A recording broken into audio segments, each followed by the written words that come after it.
Salam yoldaşlar, mən Fərid Əliyev, PES Akademiyanın Azərbaycan dili və ədəbiyyat müəllimi. Bugün sizlərlə şeir vahidləri haqqında danışacağıq. Şeir vahidləri. Gəlin görək şeir vahidləri nədir? Yadda saxlayırıq ki, şair tərənnüm etdiyi obyekt haqqında öz fikrini müəyyən hisslərlə ifadə eləyir ki, məhz bu hisslər də adlanır nə? Şeir vahidləri. Bəs şeir vahidləri nələrdir? Yadda saxlayırıq, şeir vahidləri misra, daha sonra deyə bilərik ki, beyt, daha sonra deyə bilərik ki, bənd. Bunlar nə oldu? Şeir vahidləri. İndi biz danışaq misra haqqında. Gəlin görək, misra nədir? Mahiyyəti nədir misranın? Yadda saxlayırıq. Şeirin hər sətri, bunu şərti olaraq belə göstərirəm. Hər bir sətri nədir? Misra adlanır. Demək, misra şeirin bir sətridir. Hər sətir bir misradır, qısası. Və yadda saxlayırıq ki, misralarda fikir, adətən nədir? Bitkin olmur adətən. Amma bununla yanaşı bilməliyik ki, bəli, bitkin hissəyə, bitkinliyə malik misrada ola bilər. Məsələn, da indi dediyim nümunəni yazmayacağım. Məsələn, Məhəmməd Füzulidən bir qəzəldə misra deyək. Mənə candan usandırdı, cəfadan yar usanmazmı? Bu nədir? Bir misradır. Və fikir versək ki, bu misrada fikir bitkindir. Yəni, şairin çatdırmaq istədiyi fikir bitkin formada bizə çatdırılıb. Yəni, deyir ki, məni candan usandırır, məni candan bezdirir, məni candan bezdirib, amma mənə cəfa verməkdən, zülm verməkdən deyir ki, yar usanmazmı? Usanmayıb. Aydındırmı? Bir daha deyirəm, fikir adətən bitkin olmur misrada, amma təbii ki, bitkinliyə malik misrada ola bilər. Daha sonra danışırıq beyt haqqında. Gəlin görək, bəs beyt nədir? Yadda saxlayırıq ki, beyt şeirin iki misradan ibarət olan, bunu da şərti olaraq belə göstərək. Bunu silin fərqli rənglə. Aha.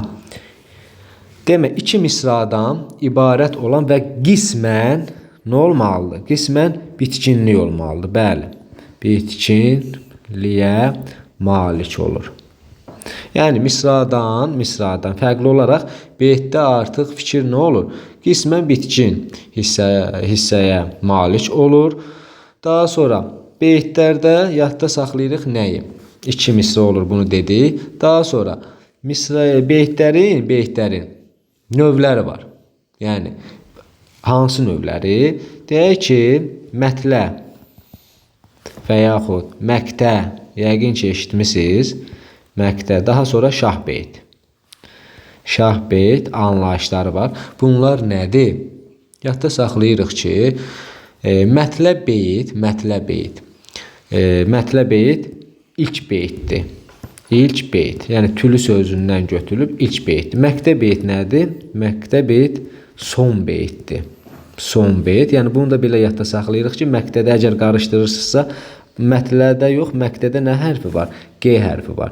G dənəndə yadda saxlayıb qurtarmaq. Aydındır mı? Bu açar sözünü yadda saxlaya bilərik ki, məqtə son beyti, bir də ki, şah beyti. Şah beyt nədir? Yadda saxlayırıq.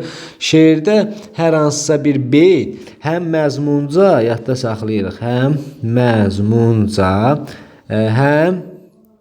formaca deyək ki, formaca nədir? Digər beytlərə nisbətən nədir? Qüvvətli, formaca qüvvətli deyilən beytdir. Demək, şah beytimizdə oldu məzmunca və formaca digər beytlərə nisbətən daha çox nəzərə çatdırılan qüvvətli deyilən beytdir. Daha sonra danışaq bənd haqqında. Bəs bənd nədir? Yadda saxlayırıq ki, bənd, misra nə oldu? Misra bir sətirdən ibarət olur. Beyt artıq iki sətirdən, yəni iki misradan ibarət olur. Bənd artıq müxtəlif saylı misralardan ibarət olmalıdır. Nə oldu bənddə? Yadda saxlayırıq. Bənd müxtəlif saylı Deyək ki, misralardan ibarət və yenə burada da deyə bilərik ki, qismən nə olur? Qismən bitkin olan hissədir.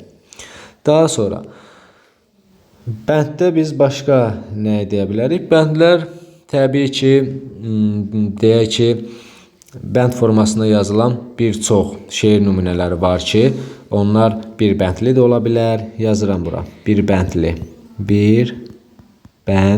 Nə deməkdir bir bəndli? Yəni bunların həcmi bir bənddən ibarətdir də. Yəni bunlara misal olaraq rübaini deyə bilərik, tuyuğu deyə bilərik.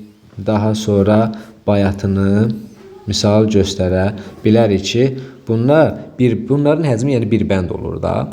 Amma deyək ki, çoxbəndli dördlüklər var ki, yazaq onda çoxbəndli dördlüklər. Bunlara misal olaraq elə qoşmanı göstərə bilərik, düzdürmü? Cəraylını göstərə bilərik, daha sonra mürəbbeni göstərə bilərik, və s.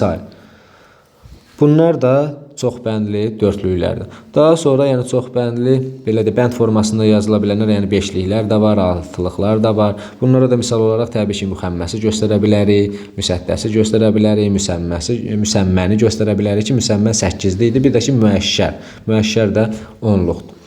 Belə yoldaşlar, şeir vahidləri haqqında bu qədər. Sağ olun.